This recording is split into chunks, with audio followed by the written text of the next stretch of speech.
So the structure of the class is going to be that every 2 weeks we're going to make a game together. And we're going to start off our first project. You're actually going to start on it at the end of class today. The very beginning of class, I'm going to give you time for review. I'm going to go over a few of the things we used to do in last quarter, because I think it's good to review that stuff. But then we'll start off with 2-person groups for the first project. Then we'll move up to 3-person groups, then 4-person groups, up until the class is divided in half, and then we'll just stay with those groups until the end. So every new project, you're going to get a new person in your team, and you're going to get a new level of communication you're going to have to deal with and worry about. And it sucks because if you add another person to yourself, so you have 2 people working on your group, you get a pretty good amount of stuff that you can do that you couldn't do before. Like, you get a pretty good big boost in your productivity. You can do not quite twice as much, but a lot more than yourself can do. When you add 3 people, the amount of work that you can do doesn't triple, and doesn't necessarily even increase by the same amount that you could increase when you have 2 people on your team. It increases still, but now you have 3 people, and now you have to communicate. Now you have a situation where you could be talking with someone else on your team, and that 3rd person didn't know about it. And maybe that 3rd person didn't know about it and started working on something on his own, and that something that he's working on his own conflicted with the discussions that you had earlier. When you get to 4 and 5 people, the number of ways that you can have communication go wrong increases by a lot. And that is like the #1 problem that is trying to be solved by a lot of these game companies, is poor communication.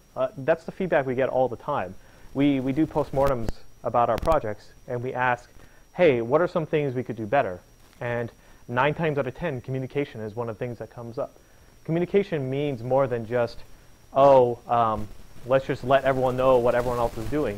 It means having people get more involved in the day-to-day work of everyone else. Like, it's really hard when you're working on something to go and take the initiative and inform the other people of your group what you're doing. It's very easy to just get into your zone and just try to knock away what you're doing.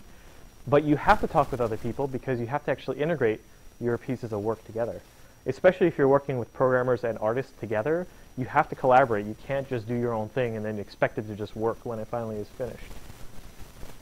I have to deal with this all the time, because as a gameplay programmer, I not only have to work with designers and meet their requests, but I also have to work with artists to be able to get the resources that I need. And also, the artists also want to make sure that they're polishing the things that I'm working on, so they want to know how to work with the things that I create. And I wish I could talk about more of the stuff that I'm making, but in the past, it's always been like when I was working on Hunted the Demon's Forge, like skills and weapons in our game, trying to meet designers' requests. It was a constant effort on my part to make sure that everyone knew what I was working on, and that everyone was aware of the direction that things were going. You never want to like finish something and then show it to someone, and they're like, this is nothing like what I expected it was going to be. You have to start over, or you need to do this differently. And it can happen. Like, you'll work on something, but if you don't keep them informed day to day, then it never actually turns out exactly the way you want. One of the pieces of advice that I give to people that are just starting out, or especially if they're new, is you should be talking to your lead every day. And it seems like something that's obvious, but every day you should be talking to the lead that you're working for. If you don't talk to your lead, meaning that if your lead doesn't come to you, you should send him an email, or you should go out of your way to talk to him and tell him what you're doing. Keep him informed about your status. A lot of people worry about whether the work that they're doing is too slow, or whether the work that they're doing is not like good enough, or maybe they're worried that they're not actually meeting all the requirements. Well, there's a really easy solution to that. You talk to your lead every day. And maybe your lead is not like the guy that's superior to you. Maybe the lead is just the guy designated in your group as the lead. And that's what we're going to do in class. We're going to actually have one person be the group leader every time that we make new groups. So there's a few tricks that we can use to help you a little bit to work with others better. I'm going to get to that. I want to go over the syllabus really quickly. There's not a lot to it, but I do want to highlight some things. I'm going to bring this up here. That is not helpful.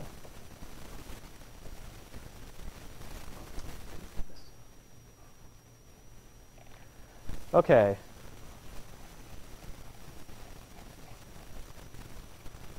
I have to fix my website. Like, for some reason, the updated WordPress, don't try to go on the website yet, is all kind of jacked up. But I will update it, and I will upload all these lectures as well. So there's only group prototypes for your grade in this class, which means that you have 5 total prototypes that you're going to be making in this class, with the final prototype being 20% of your grade.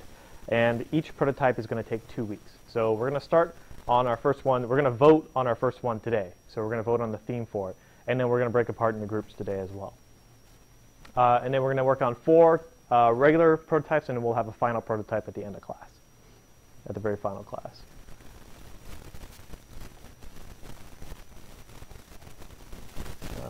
Absentee, yeah, if you miss more than 3, you automatically get a failure, so don't miss 4 classes. If you're getting to 4 absences, let me know. Once you start missing 4, it starts to really affect your ability to finish the work. Right, so pretty generic stuff. I'm kind of keeping it open.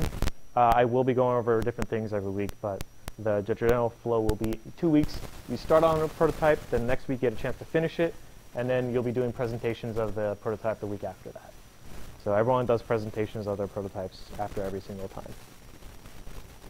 And we're all going to be playing them in class together as well. Okay. Any questions so far? Anything like that? Okay, let's get to some of the meaty stuff.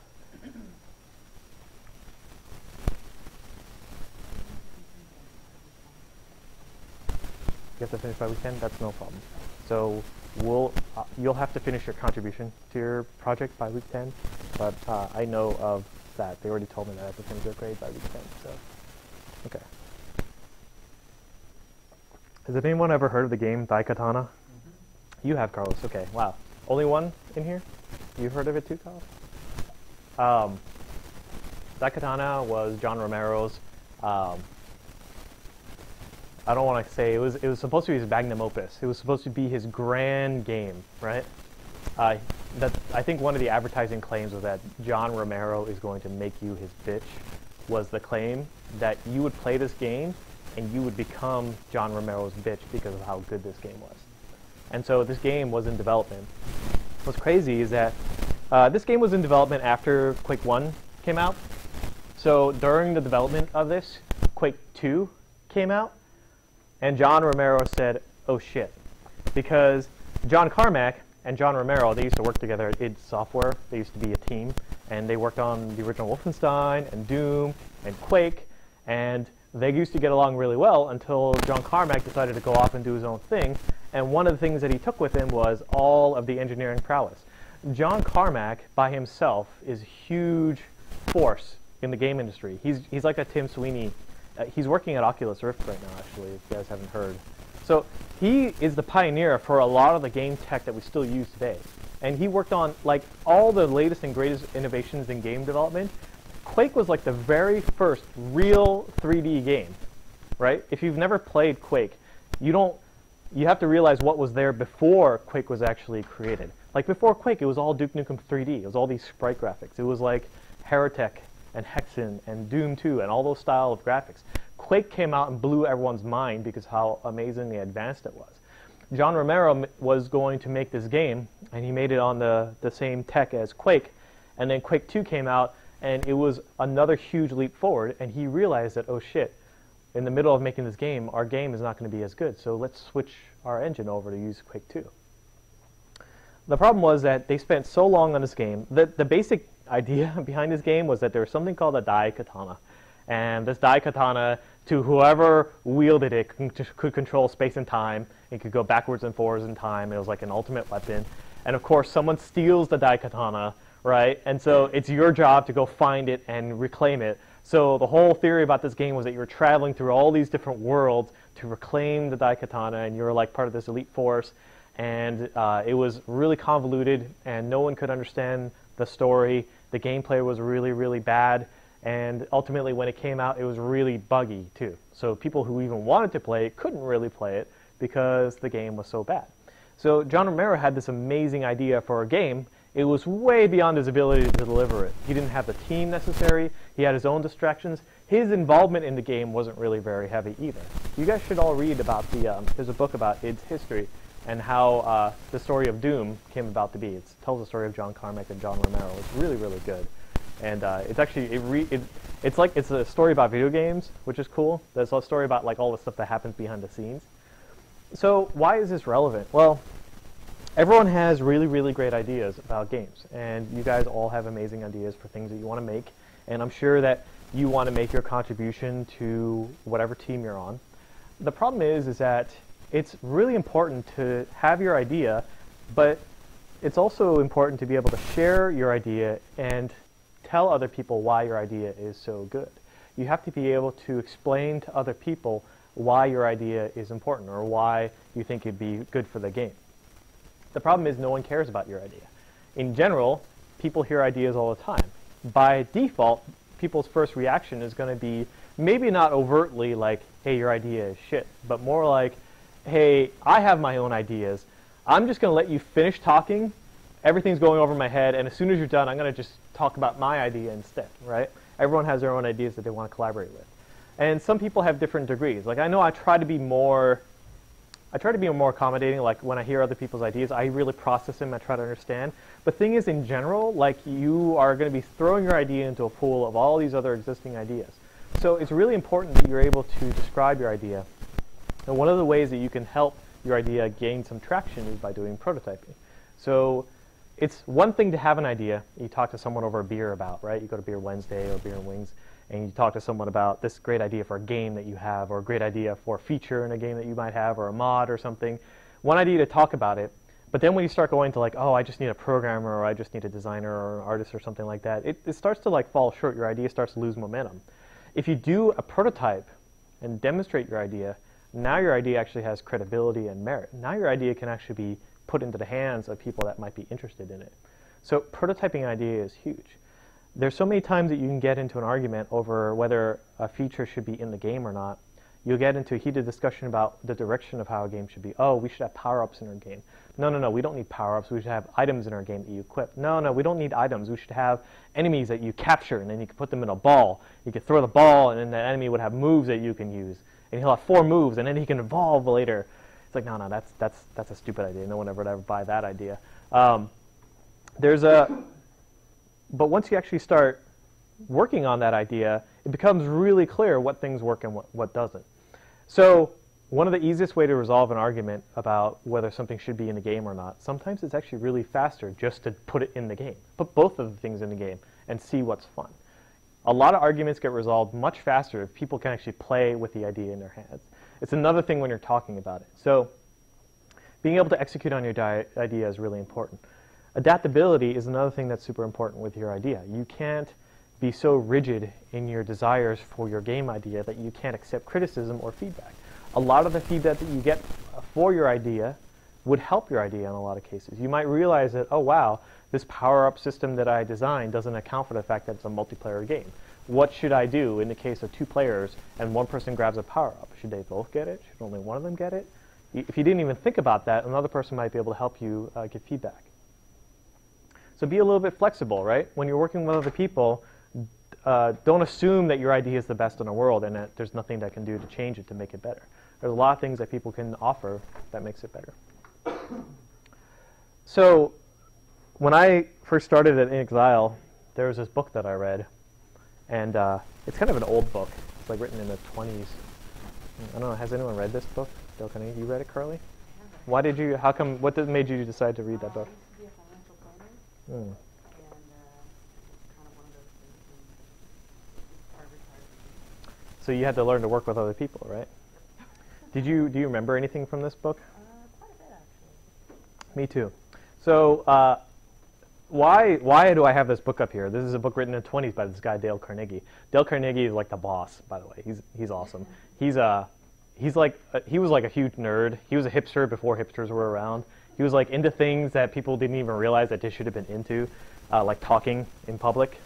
So Dale Carnegie was a guy that would go around and help not only people that were in need of help, like he would be part of the Toastmasters clubs. He would go and talk but he would help these high-end businessmen, like the owner of GM, and he would help them because the owner of GM was really nervous about talking in front of people, apparently, and so Dale Carnegie would go in and help them. So I needed help because when I first started in Exile, I was put in charge. I was promoted to be a lead in 9 months of starting. I was 22 years old. I was like, holy crap, like people are going to be answering to me. I need to be able to work with these people. I have no idea how to do that. So I started looking at books that could help me learn to work with other people. And this is one of the books that really stuck with me. A lot of the other books I don't really remember as much. Dale Carnegie wrote a couple other books, but this one, a lot of principles in it still are with me today, even though I read it 9 years ago. And I highly recommend this book for people that are wanting to become successful in the position of their choice, because it gives you some perspective on what is important to people that you're working with. It's really easy to know what's important to yourself. Like, people are really into themselves, and not everyone loves it, but most people like enjoy hearing themselves talk. I mean, look at me, right? I'm just talking, standing in front of a class talking. But there's a few things in this book that are really applicable to working in the game industry, even though it was written like 80 years ago. So the things that are really applicable are that how do you work with people? How do you get people to open up and be receptive to your ideas? How do you get people to be on your side of discussions? How do you get people to want to work with you again in the future? How do you get that promotion that you want? How do you get that raise that you want? How do you ask someone how to get a promotion or a raise, right? How do you like even approach this kind of topic? A lot of these things, it's not about winning friends and influencing people. More so, it's all about how to talk to people. And one of the biggest things I can say from one of the chapters is learning how to listen to people, and not just they say this about men and women, that men don't really understand how to listen, but he calls out something called active listening, where when someone is talking to you, you're not just it's not just falling on dead ears. You're not just waiting for the chance to interject your own ideas. You're actually processing and responding to the things that they're saying, encouraging them to talk more. The big thing is you have to show a genuine interest in what they're saying. Like, really, like, you have to act like what they're saying is the awesomest, most important thing you've ever heard in your entire life. It's like they're saying lottery numbers in your ear. You have to be paying attention that closely. Like, what did you say? Was that a 97 or 78? I need to know these things, right? And if you do that, automatically they'll start feeling like, oh, hey, this guy's actually listening to me. This guy seems to care about the things that I'm saying. Well, that's really awesome. I like this guy already. He seems to respect the things that I say and my opinions. The fact that they go through that thought process, even subconsciously, makes them enjoy talking to you more. Yeah. Seek first to understand, then to be understood. Seek first to understand. Yeah.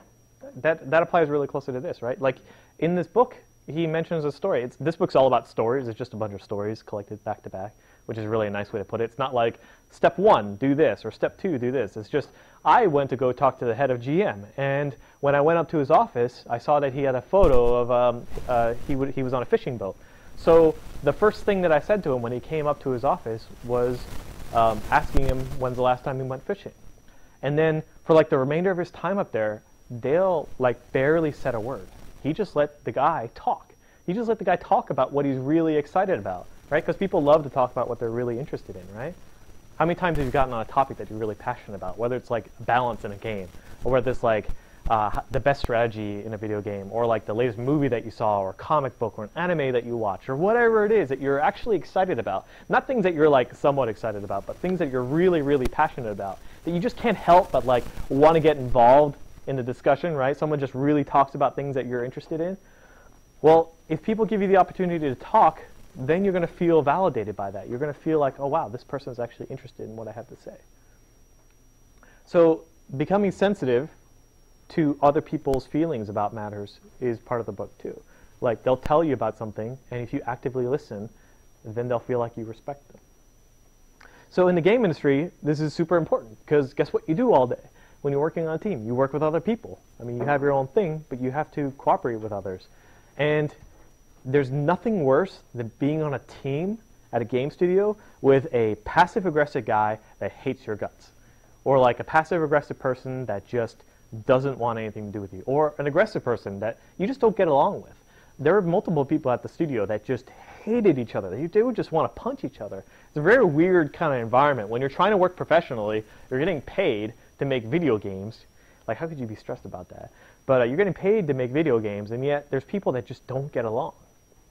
And so having respect for other people in the environment will help you a lot, because that's the kind of thing that helps you during things like reviews and whether you get a promotion or not, right? Or just the fact that you want to be able to go and work on your thing without worrying about, oh my gosh, is that Paul guy going to be like all pissed off today again? I have to go talk to him about this thing? Crap. Like, I need to have him work on something with me. And there's cases like that that happen. You have to cooperate with these people. You can't just ignore them forever on the game studio. Everyone's interconnected in some way. Sooner or later, that guy that you hated, that you hope that you would never have to work with, you're going to have to work with him, because your lead is going to say, you need to do this task with him. You need to help him out with this thing. Well, shit, now if you went through this process of, like, you know, having all this passive aggressiveness towards each other and didn't actually resolve the problem and didn't give him respect and tried to listen to what he said, you have this issue. So I highly recommend this book because it helped me a lot. There's a lot of other books you can read too, but this one is the one of the oldies and goodies. It's been published so many times. If you haven't read it yet, it's really short. Like, it's not even that long. You can read it in like a few hours, at least I could. You can even skip over the parts that are boring if you want. But if there's anything else you can do to help you, like, this will help your career quite a bit. It is super short. I read it multiple times, and I still recall a lot of things that are said in this, and it really helps a lot. So, any other questions about game teams and stuff? I do want to tell a story about something that I ran into, because there was a case where, and one of the changing points in my career that kind of taught me about really respecting other people's opinions and trying to understand how to be an effective teammate. There was a case where I had to give a task to someone else, and this task was pretty important. It was important enough where it needed to get done on a specific time frame, and if it didn't get done on that specific time frame, then there would be a lot of questions asked that could jeopardize future milestones. So unfortunately, something as important as this, I really wanted to do on my own, but I had too many responsibilities. I just couldn't take it. If I took it, I would not get any of my other stuff done. So I had to task it out to someone else. Only problem was that he decided to do things his own way. He didn't want to do things in a collaborative way. He just decided to go off and implement it his own way, which just didn't mesh well with everything else in the system. And after multiple discussions with him, it kind of came to a head one night. It was all over the course of several hours, where we got into a heated discussion about discussion. It was an argument about like how the system should have been implemented. And it got so bad that it had to go up to my boss, where my boss had to get involved, and now it was the three of us in an office talking together. Eventually it boiled down to the fact that I felt like it should have been implemented one way, and he felt like it should have been implemented another way. We had a disagreement. Instead of trying to come to an agreement about how it should be done, instead of compromising, I just tried to force my way as far as like, hey, I think it needs to be done this way. You need to do it this way. No options. And he was like, nope, stubborn as a mule. He's like, I'm not listening to anything you say. I'm going to do it my way. And that just, you have this immovable object and this unstoppable force, and you just meet, and it's just bad shit happens, right? And so that situation that night was really poor. It kind of came to a head.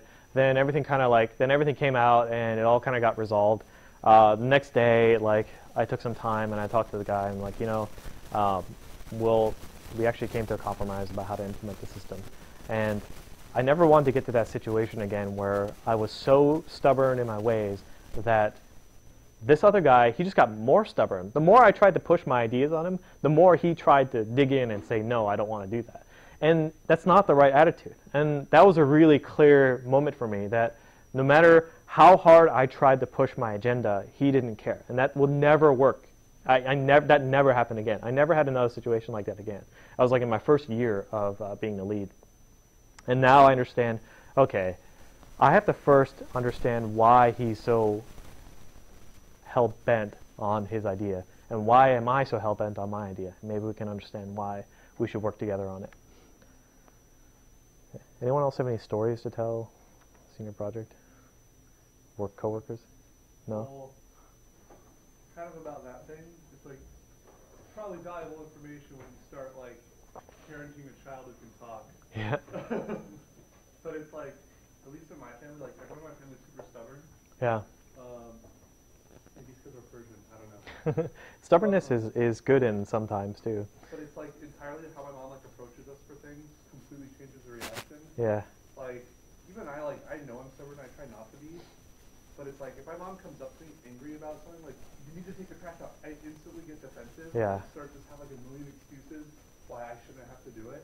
Yeah. But when she's like, hey, can you take out the trash? I'm like, okay, I'll get to it. Yeah, it's totally true. It's like a Chinese finger trap. Like, if you ever try to pull your finger out of a Chinese finger trap, and like the more you try to pull, the more it resists. Or like you have something that just doesn't want to.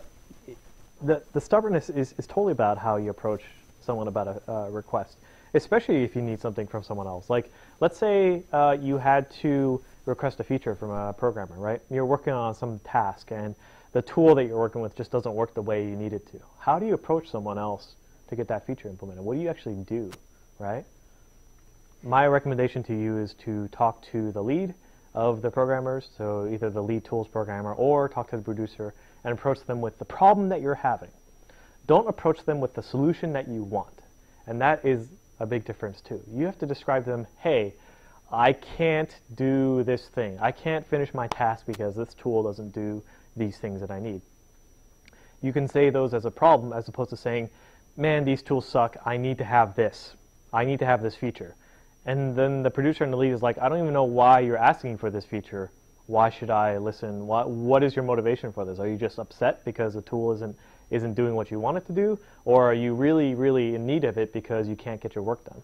So talking about a problem-specific approach is a lot better than talking about a solution-based approach. Especially when you talk about game design, right? Like, if you have, let's say you have a feature that you're arguing about whether it should go into the game or not. Let's just say we're arguing about whether you need, let's say, a key and door system in like an adventure game, whether you need keys and doors, right?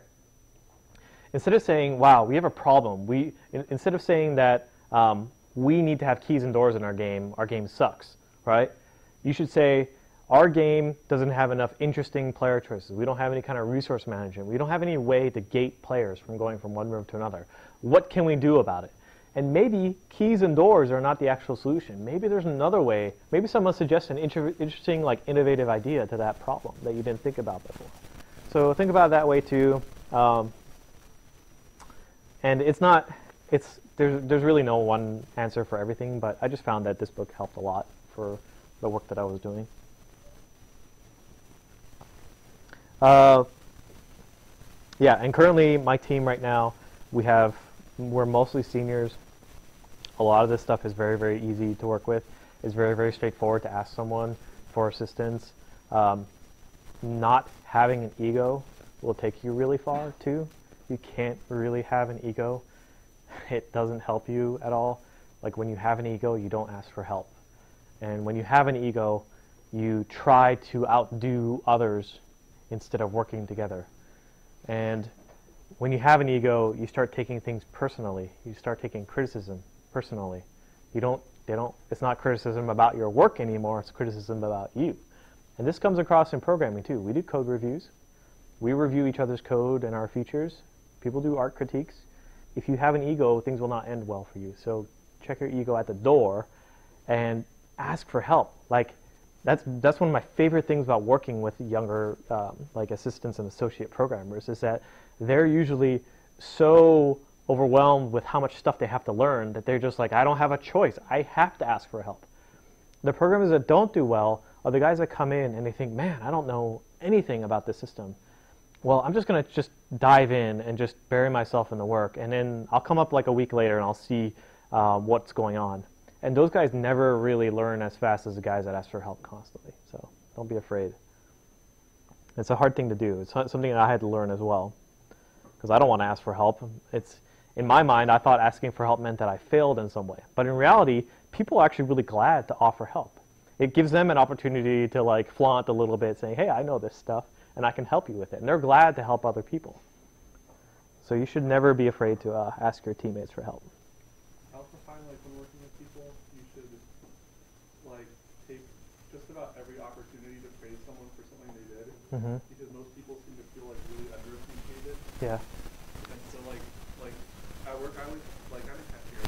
Yeah. Like Lowe's. I pass people to help people a lot.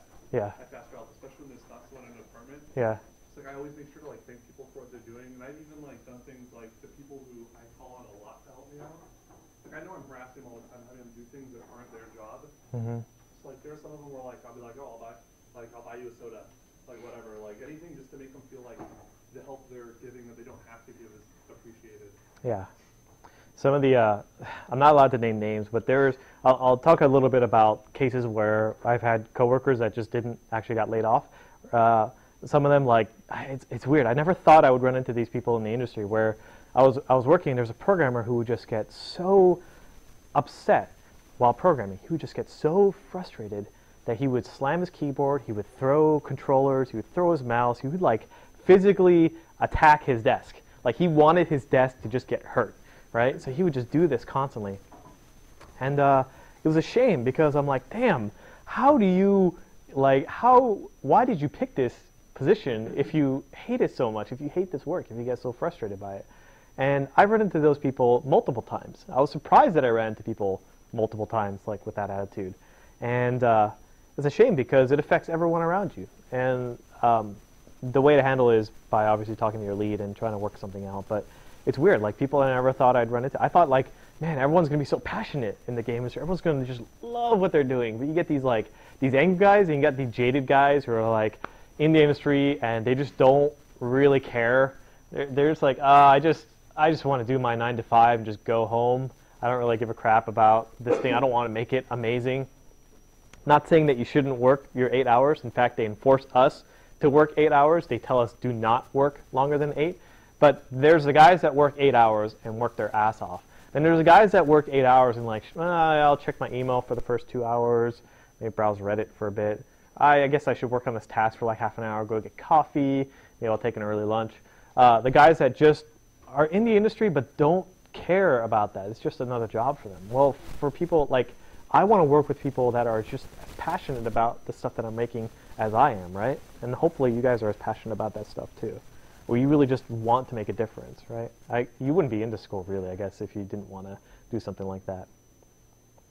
And it's really a shame when you have an opportunity to do something amazing with a team and you don't take it, where you actually kind of throw that chance away. So yeah, and if you have passion, it'll actually excite other people in your team too.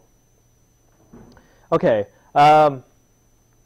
so that's all I kind of want to talk about today about working with others.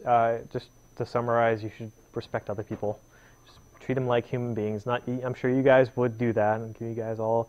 I know that you guys would all do that, but it was quite a big change for me, working with other people, because you would expect that everyone's going to be super professional, and that everyone's going to respect each other already, but it's not. It's not like that. Like it was surprising to me that a lot of people just take their jobs for granted, or they get really upset, or they don't understand how important their work is. So yeah, keep that in mind. I think we should take a little bit of time and work on some review for Playmaker. So I'm going to give you guys all a few exercises. Everyone's going to finish the exercises, and I'm going to go around and make sure everyone's on the same page. I want to get everyone on the same page to work on things like this. So let me play this video here. So the first task that I want to give you guys is I want you to make in Playmaker and in Unity, you don't have to use Playmaker. If you want a script, you can. Make a light switch that turns on and off with a button. This is the very, very first thing we ever did in the class in game prototyping. And this is an opportunity for you to review. So if you don't remember how to do this, that's perfect. Raise your hand, ask me, and I will come help you. And if you do remember how to do this and you can knock it out, raise your hand, show me that it's done, and I'll give you the next one. We have 5 exercises total that we're going to do. So as soon as you're done with this one, let me know, and I'll give you the next one. And so everyone should be working on this. I need to get everyone on the same page, because there's some people that might have forgotten some things that might not be clear. This is one of the opportunities you get to actually remember how to do some features. Some of these are going to be really trivial for you too. So get Unity, get Playmaker set up. and implement this. I also gave you the actions that you need to use. So you need to use GUI button and set light intensity. These are the two Playmaker actions that you need to use to implement this feature. So you can start with that.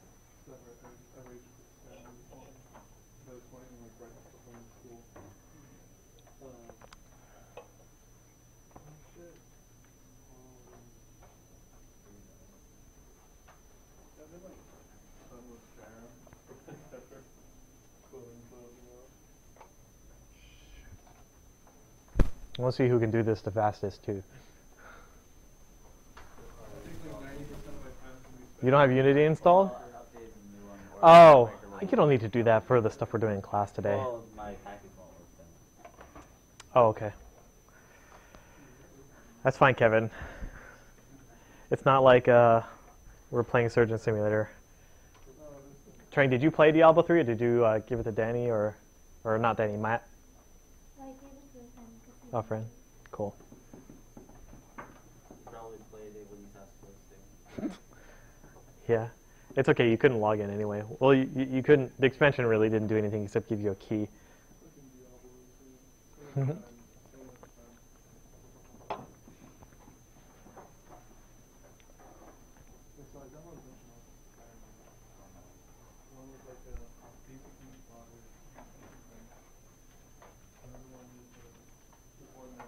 Hey.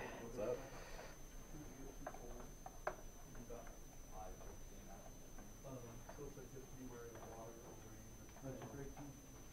It was good. I was playing a lot of Diablos. I got some sleep. I tried to.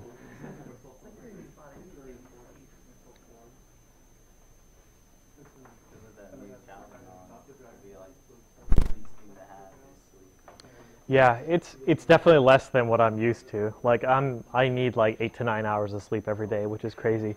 But now I'm living on 4 to 6, so that's okay. Actually, it's kind of nice because I wake up so early now that I can spend time working on stuff. Downloaded Unreal Engine 4, started working on that, checking that out.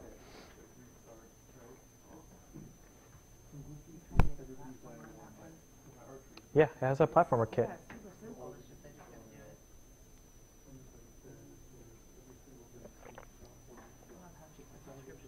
And you pay for it once, and you can get it until you want an upgrade. I'm still paying for it until the 4.1 comes out. You can actually resubscribe, and when 4.1 comes out, and just It's download. been out in a couple weeks though, so I'm like, Oh. it'll take me less time to resubscribe than just use it.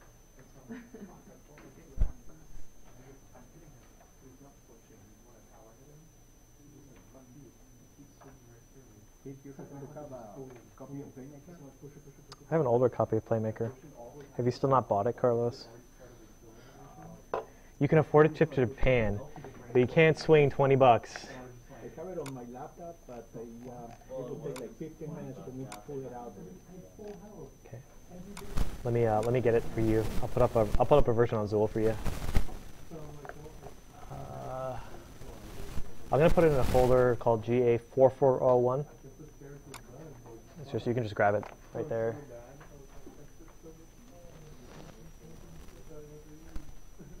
And I requested access to my faculty folder again, so hopefully I could just put it up on there and you could just always have it.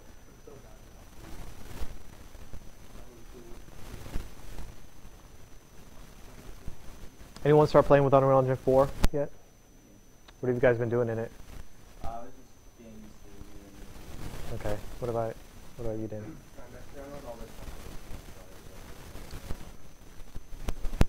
You mean the like the side scroller template and the top down template and stuff? Yeah. Yeah. Did you check out all the blueprint stuff too? Very cool. It's actually a really good experience in learning C++ as well. So I would recommend trying a little bit of C++ the stuff that you're making. Go through the tutorials too. They have some really good tutorials online for making like power-ups and stuff. The workflow is definitely very good. I'm sorry that you guys are working with the Unity workflow. I think the Unity workflow is still pretty good for rapid prototyping.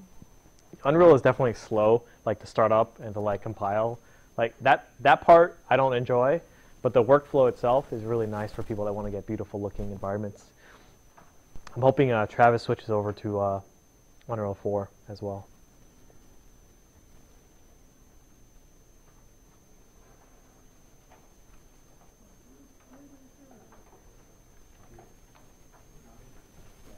Yeah, so it does. You done? You got it all set up already? Nice. Cool, dude. Alright, let me give you the next one. My whole fucking folder is really good right now. The playmaker folder is really good. Alright, Dustin.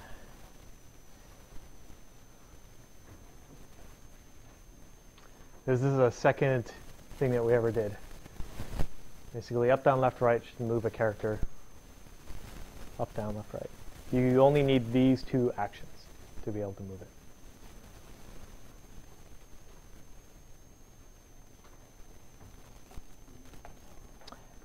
And there's actually a tutorial for this video too, on how to implement this guy. You can look him up on the Playmaker site. It's like the second tutorial on Playmaker to be able to move a guy. What's that? Yeah. You done? Sweet. Do the second one. Yeah, so for the second one, you have to use a controller simple move. Use get axis vector to get the input, up down, which automatically gives you WASD, and then plug it into a controller simple move. You raise your hand, you mean? No. Okay. I'm still trying to find out where the fuck I have playmaker. I'll put it on Zool if you want to use it. I'll put an older copy. That mouse thing. Is that what the This one? No, this is moving with WASD. Moving up, down, left, right. You get the... Yeah, that's the next one. You get the light switch then? Yeah. Sweet. Okay, cool. This projector is getting progressively darker. Yeah, I don't care if it's not from my computer. On my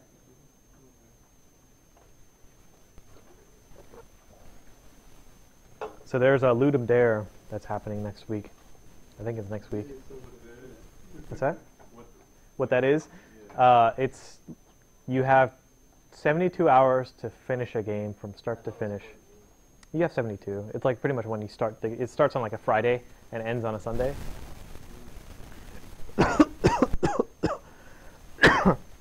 And the official contest is that you have to make everything by yourself, meaning that you cannot reuse any music that's already been made. You cannot reuse any sounds that have already been made. You literally have to author your own sounds and music, textures and models. Everything has to be from scratch. The only things that don't have to be from scratch is that you can use Unity as an engine. A lot of people write their own, but like music. Well, not the wrong plugin. Plugins? Yeah. They use plugins. I think there's like a fuzzy rule. You can use like existing stuff that you had written before, which is weird. Like if you have like an engine that you wrote and things that you wrote that are plugins, you can use those, but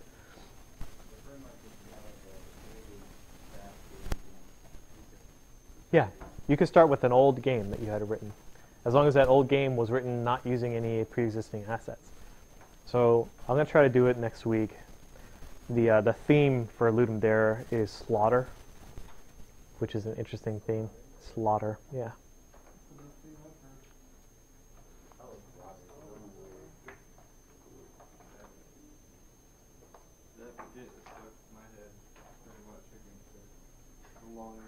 Robot Chicken. Which skit? It was the one with I think one of the cat kids or something, a little doll, and it's like you can't spell slaughter without laughter. And like she does like the whole rainbow thing to put the like slaughter. Has anyone been watching Rick and Morty? Anyone watch Rick and Morty? It's really good. It's super funny. I love the butter passing robot. Have you seen that episode yet? Yeah. It's good. You pass butter. Oh my god.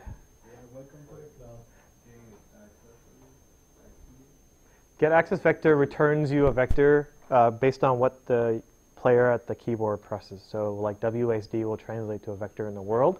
You can plug that into controller simple move to move a controller around in the world. It's all, you only need these two actions. That's it. Those are the only two actions you need. Now it's just like a puzzle. You just have to figure out how they plug into one another. I'll give you a hint. You have to make a variable that's a vector 3. And you can only do this one once you've done the light switch one. So don't move on to this one until you're done with the light switch.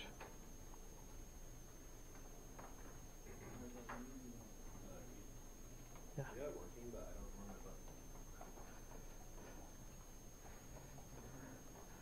Oh, yeah, your button's huge, but that's okay. You can resize your button in there. Like the width and the height on the button go from 0 to 1. Okay. So like you can make that 0.2. It's normalized the screen width and the screen height. Because they were overlapping each other. Yeah, you can. What you can do is you can have the button only show in the on and off states instead of having. You could do this actually in 2 states instead of 3. But, did you get it? Nice. Okay, I'll give you the next one. Yeah, you guys done?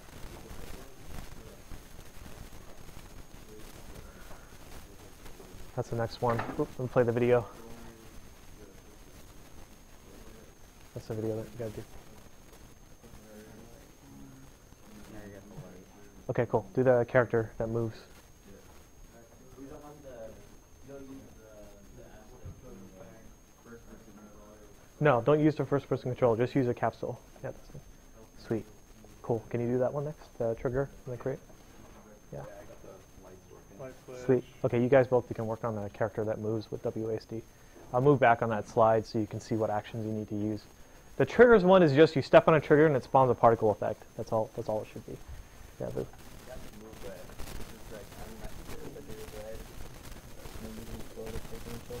okay, get axis vector. You store it in the position. Move vector. That's right. You don't even need this one, the first one. Yeah, you only need these 2. Yeah, move on to the next one. Next one looks like this. No, I don't think I've ever made a player before.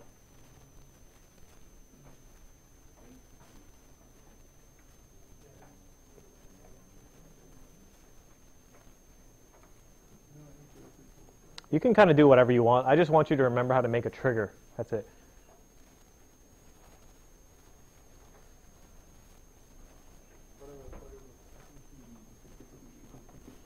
Yeah, all my players are cubes or capsules.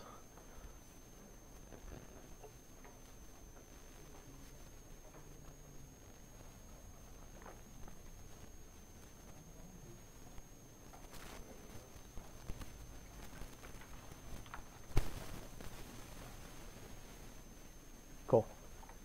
Hey, I got it. Nice. Yeah, Next one. I didn't know that, like, I had to find that. Oh, the. Because it was doing both at the same time, so it just like. Oh yeah, that's flip it. Okay. That flips it. Nice, dude. Move on to the next one. Just move a character around with the keyboard. But don't use the built-in third-person controller or the first-person controller. This is where Playmaker is really helpful because Playmaker just has an action for moving someone. So you might want to, I don't know. You can do it however you want to. I mean, is it in Zool? Yeah, it's in Zool. Just GA4401. Just grab it and you can just drag and drop it onto your. What happened to it? Maybe. It should be in Zool. GA4401. There should be a folder unless someone deleted. Oh, there it is. Yeah. Yeah.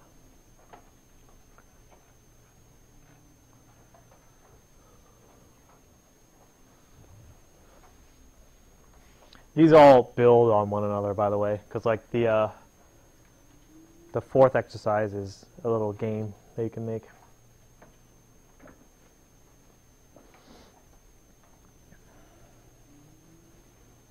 Then when this is done, we're going to vote on themes, and then I'm going to show you how to make exploding barrels, and then we're going to actually let you guys work on the themes together. Yeah. But you guys weren't really paying attention to it really anyway, so I might as well show it again. And I didn't record it last time either, so it helped to show it. I got it moving, so I know I'm mapping it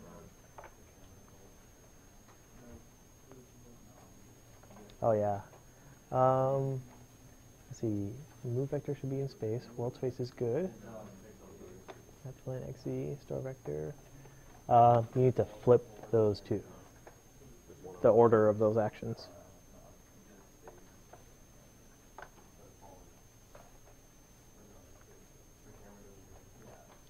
It's interesting. I don't know why you jumped there. Shouldn't it be the XZ? Yes, XZ is the correct plane. It's like in the plane. I don't know about that. What are you hitting to make it go up? W? A and B. What does W and S do? It's moving it, but it's still looking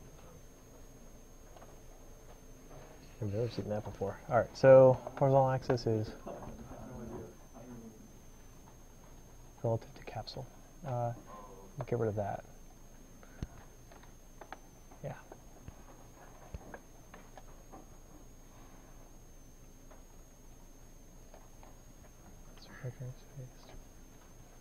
Should be good. Space is world.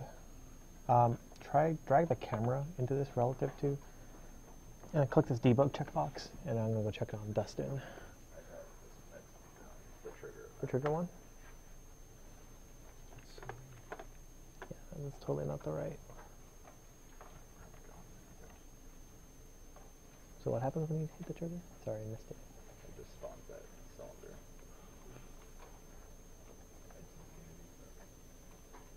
Try deleting that thing and replacing him. Cool. Okay, cool. I'll give you the next one too, after I check on Dustin. Once you get the triggers one done, you can do that one. I literally have no idea what the get access vector is supposed to do. I'll explain it to you then too. Sweet. That's cool.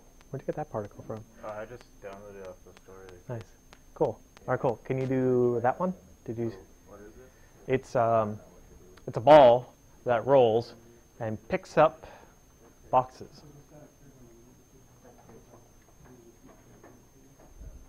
Get access vector just returns you a vector in the world. You know what a vector is? It's Yeah, but I mean, like, direction. I don't understand the purpose of it insofar as movement is concerned. Well, it takes your WASD and maps it to a direction in the world, and you can store that here.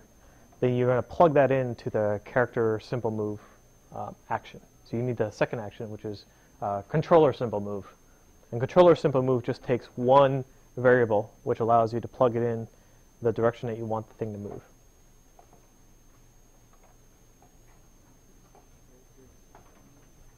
Controller simple move, yeah. You just need those two actions. So controller simple move will take a vector, any vector, and move something along that vector line. So that's the one you want. You want that to happen after you actually get the axis vector.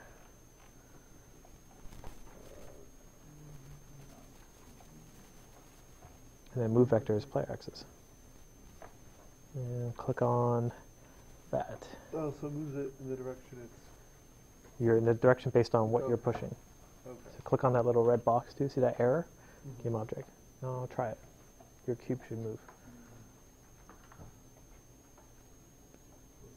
Your button is huge. That is. I forgot about that.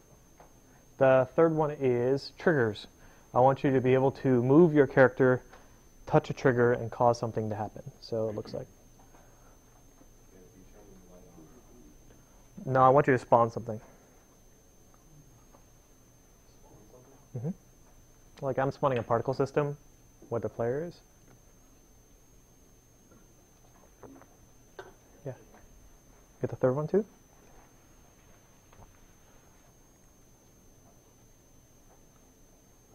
Nice. Cool. Okay. Do the fourth one. This one will take you a little bit of time, I think. You're moving a character, but now you're moving a ball. And you can't use a controller simple move, yeah. So just moving around like that? Or? That's it? Yeah, WASD. Because I'm going to have you use that behavior to control the rest of the stuff.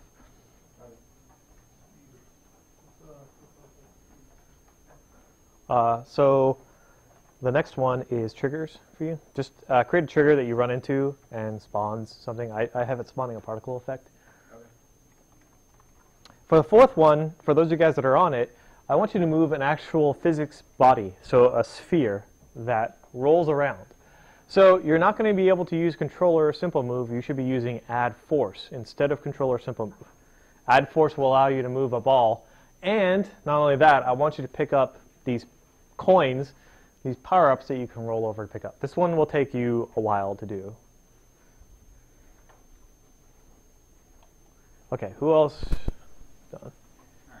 Got it? Okay.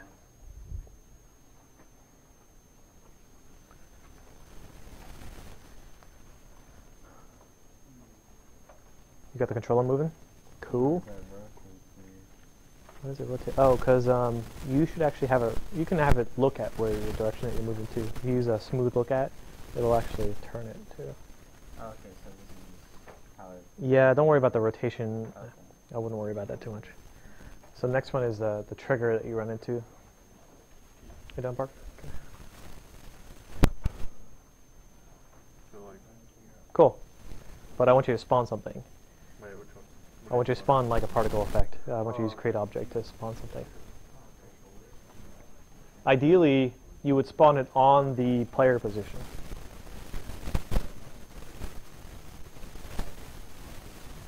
I wish I could figure out how these things are set up to loot. Let me make this video bigger. I actually have the video.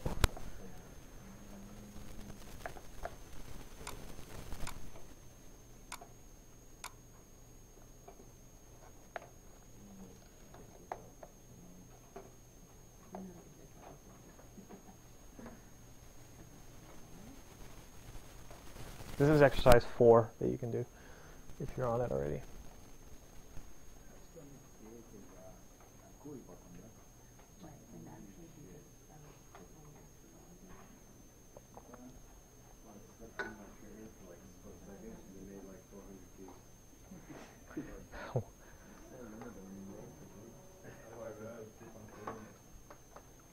What are you spawning?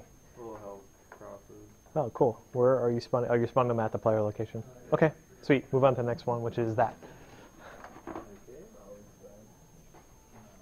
So for the ball, you want to use add force. You do not want to use a character mover, controller simple move. You still are going to use get axis vector to figure out where to apply the force. But this is a little game that you're going to be making. Just roll the ball, pick up the shit game. Yeah. It's like, you can make this in 15 minutes. And there you go. You got it's just as good as Flappy Bird. The player is the ball, right? The player is the ball. You move the ball around with WASD or up, down, left, right.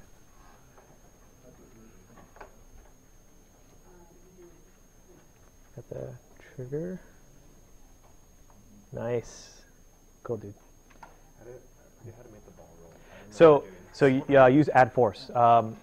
It's add force will just put a sphere in the level, and put add force on it. You're going to have to add a rigid body component to it. Yep, use get axis vector, but you don't use simple move. Add force instead, right?